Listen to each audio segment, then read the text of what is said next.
Today on How It's Made. Cine cameras.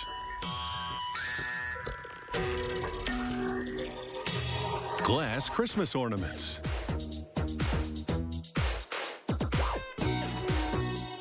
And giant tires.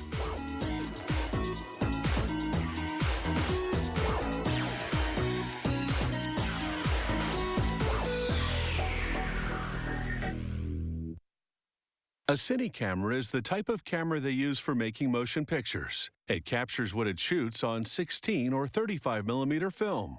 Running like a well-oiled machine, its intricate components work with ultimate precision, all inside a powerful marvel of technology and craftsmanship. The internal mechanics and electronics of a cine camera perform an impressive choreography to capture images. To make the main housing, a computer-controlled milling machine cuts precise spaces in a block of aluminum. Then a probe scans it so a computer can verify the shape meets engineering specifications. Next, a variety of computer-guided drills and cutters shape the film gate, the component that holds the film for exposure.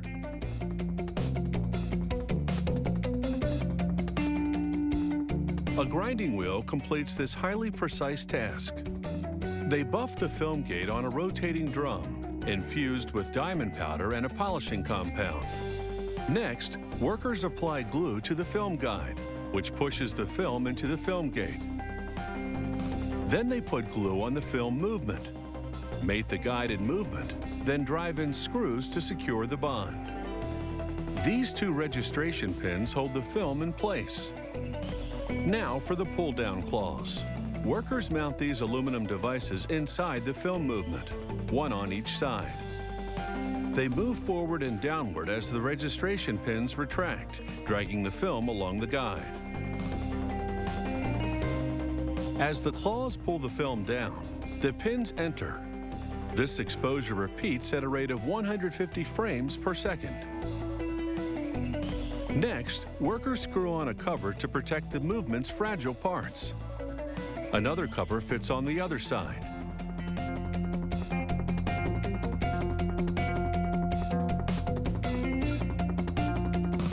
Workers then test each of the buttons. Now they attach the camera's drive shaft.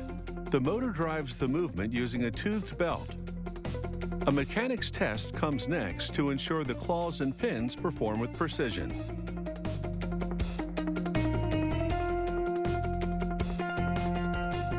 This part of the camera is the shutter.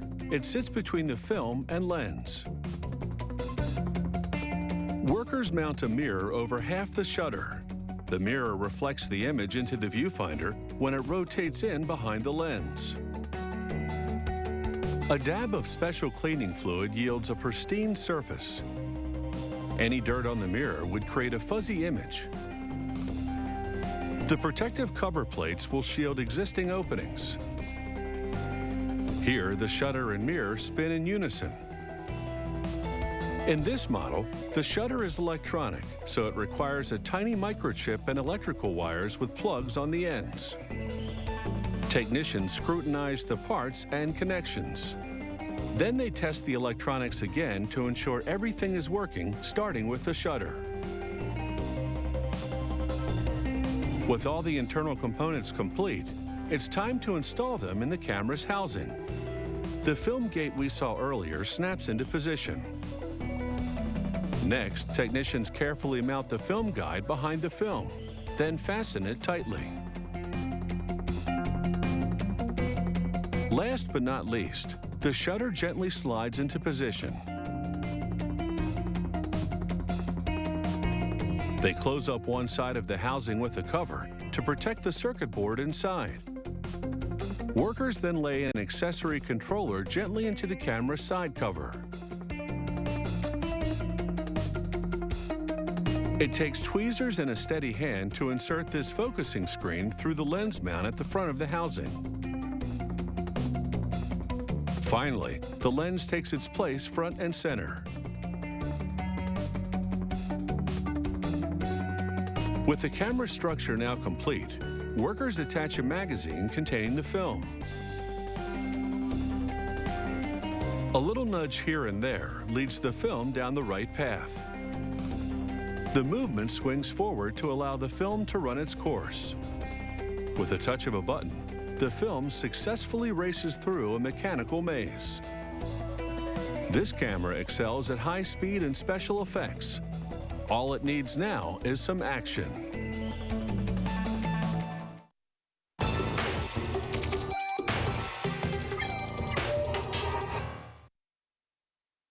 It's hard to beat the glitter and glow of glass Christmas ornaments. For many people, the Christmas tree just wouldn't be the same without them. They were invented in the 19th century by a German glassmaker who decided to improvise because he couldn't afford to decorate his tree with the usual nuts and candy.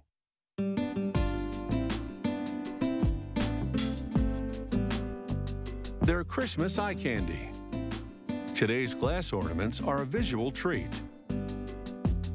To make some of the ornaments, they start with a sketch and make a plaster model of it. They use it to create a two-part metal mold. They take a glass cylinder and fire its wider end so it softens.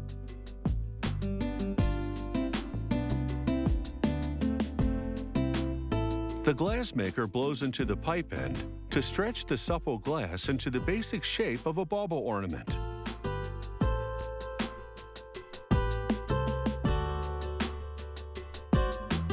Other glass tubes are more bulbous at the center, and that's the section that's fired, as the glassmaker blows it into a more elongated bubble. He places that bubble in the mold and blows extra hard. The glass expands into its crevices and takes its shape, a snowman. He burns off one of the blowpipe ends and then aims the torch at the snowman's nose to pull it out. A quick cool down could shatter this ornament, so he gradually lowers its temperature with a less intense flame. Blowing and molding glass figurines is quick work. The glassmaker has just a few seconds to complete the job before the glass becomes too cool and stiff to shape.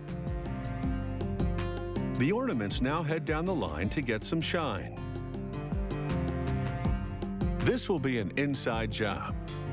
The glassmaker pours silvering solution into the baubles through the stem. She then dips the bauble in warm water. This activates the silvering chemicals, and shaking the ornament accelerates this process.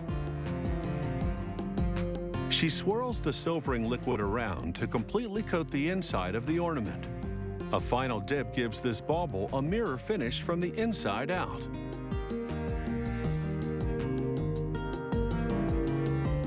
She empties the silvering solution into another tank for recycling. They also use this technique on the figurines, like the snowman. A quick shake gives this guy an inner beauty.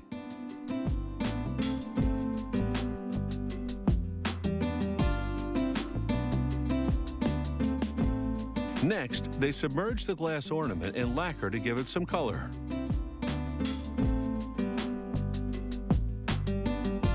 The mirror finish inside shines through the lacquer.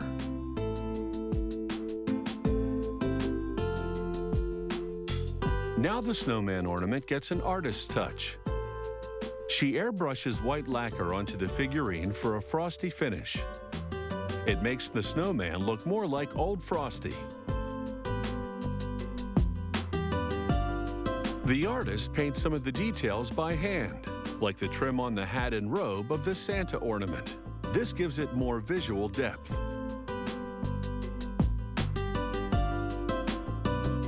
Once the paint dries, she brushes glue onto sections where she wants glitter dust to stick.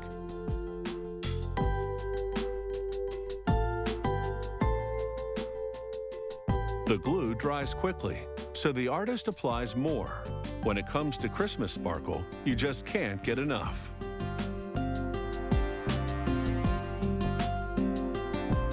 Next, she makes an incision in the stem and snaps it off.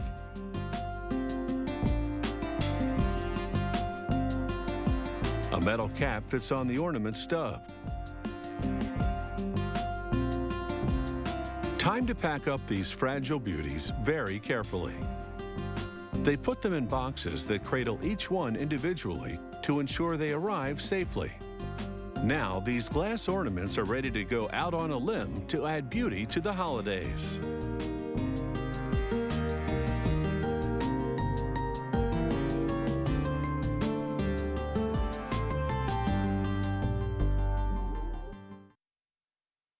Tires for construction and mining equipment are truly giant-sized. They can be twice the height of a human being and weigh thousands of pounds.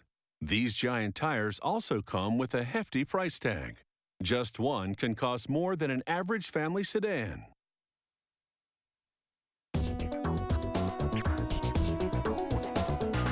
Giant tires are made to carry heavy loads in conditions that are seriously off-road, like mining and construction sites. To make giant tires, they feed rubber into a powerful mixer.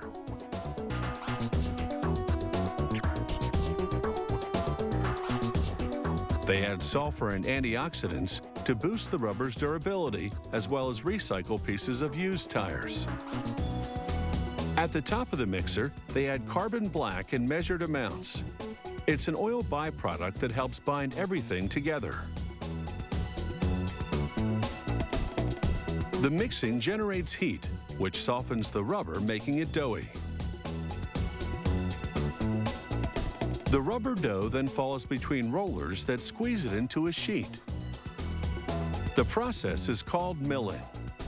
They slice the sheeted rubber and feed it back into the machine several times. This repeated milling essentially kneads the rubber to give it the right consistency. Once the rubber has been sufficiently processed, they feed it to a conveyor. A wheel rolls over the rubber to impress the date and identification number onto it. The rubber then winds through a tank of soapy water. As it exits, it falls over hangers that move it through a dryer. A soapy residue remains, keeping the layers from sticking together as they await more processing. They write the ID number on a sample of the rubber and tag the production run with the same number. This signifies that testing is underway.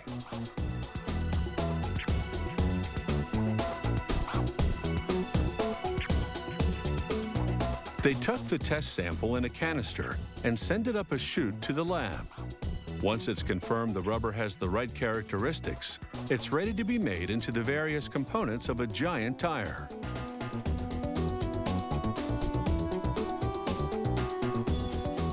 At the next station, dozens of steel cords unwind into a machine. Each cord is made of numerous steel threads, and each thread is brass-plated. These steel cords will be used to fortify the processed rubber. The cords enter a machine called an extruder. It grinds and heats some of the processed rubber, and then forces it around the steel cords to encase them. The result is what's known as steel-belted rubber.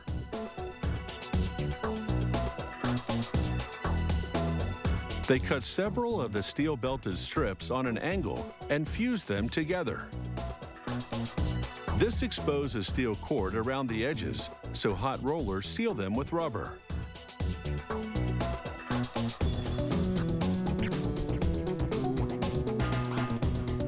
The steel-belted rubber will make the tires more resistant to punctures.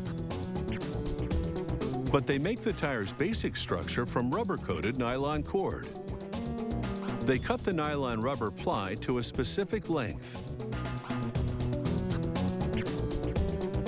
Workers then piece several of these sheets together to form a loop. The pieces adhere because uncured rubber is naturally tacky. And a machine rolls the loop to the correct size. They layer more of the nylon rubber ply in a crisscross fashion to add strength.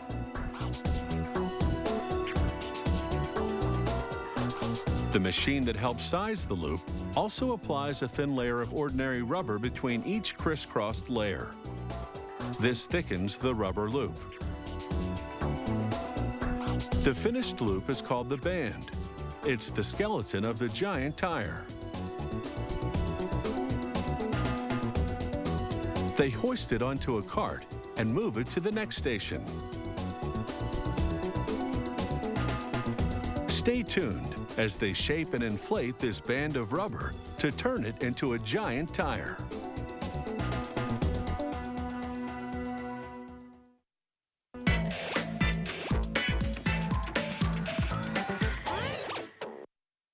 When it comes to tires, it takes time to supersize. Making a giant tire can take 24 hours or more, mainly because the rubber needs a lot of curing. It's not mass production, it's massive production. As a result, factories only produce a few of the largest ones a day.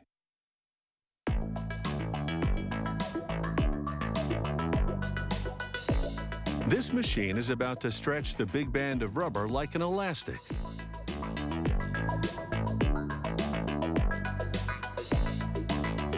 The machine pivots, and its many rollers expand and turn to transfer the band to a spinning drum.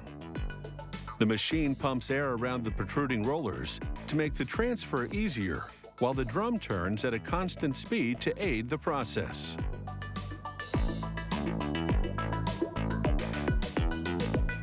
Once the transfer is complete, the rollers retract and the air escapes. This causes the rubber to shrink to the drum and take its shape.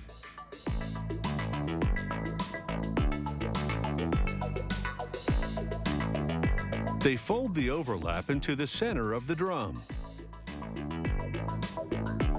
The giant rubber band now has the basic contour of a tire. Next, another machine coats numerous steel wires with rubber, creating strips of rubberized steel. This will be used to make the bead, the part of the tire that sits on the wheel rim.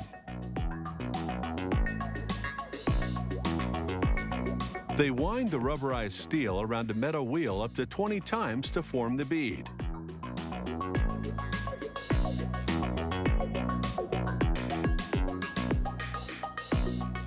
They remove the bead and inspect it. Then they pack a thick layer of rubber onto it, so it will be easier to shape to the tire. Using a special applicator wheel, they push the bead against the lip of the rubber tire shape. The bead adheres, but it needs to be more solidly attached. A spinning disc forces the bead more firmly to the rubber tire shape.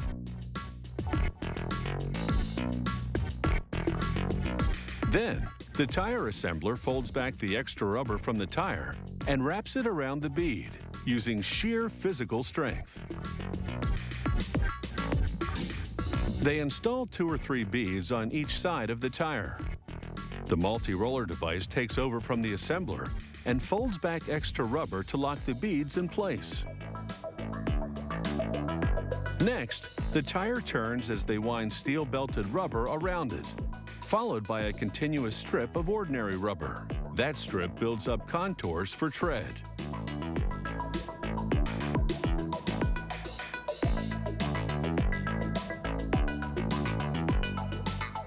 The assembler then wraps a thick piece of ordinary rubber around the outer edge.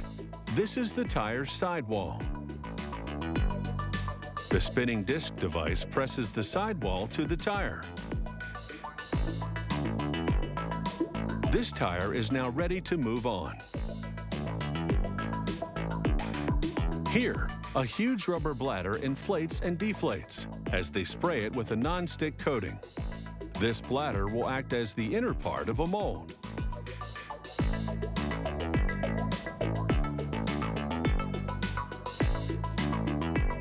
They lift the tire onto the deflated bladder.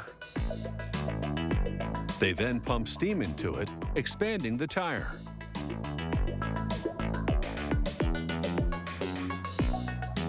A metal mold with a tread pattern engraved in it closes around the swelling tire.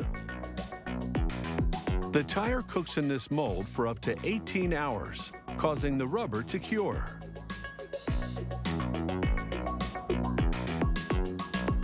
The giant tire pops out of the mold with tread.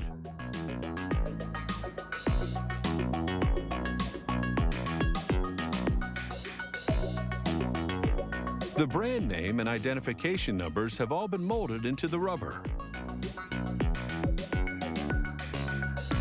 After cooling, an inspection team examines the giant tire inside and out. And once it gets the okay, it's ready to roll. And with all that deep tread, each giant tire is guaranteed to make a big impression on the job site.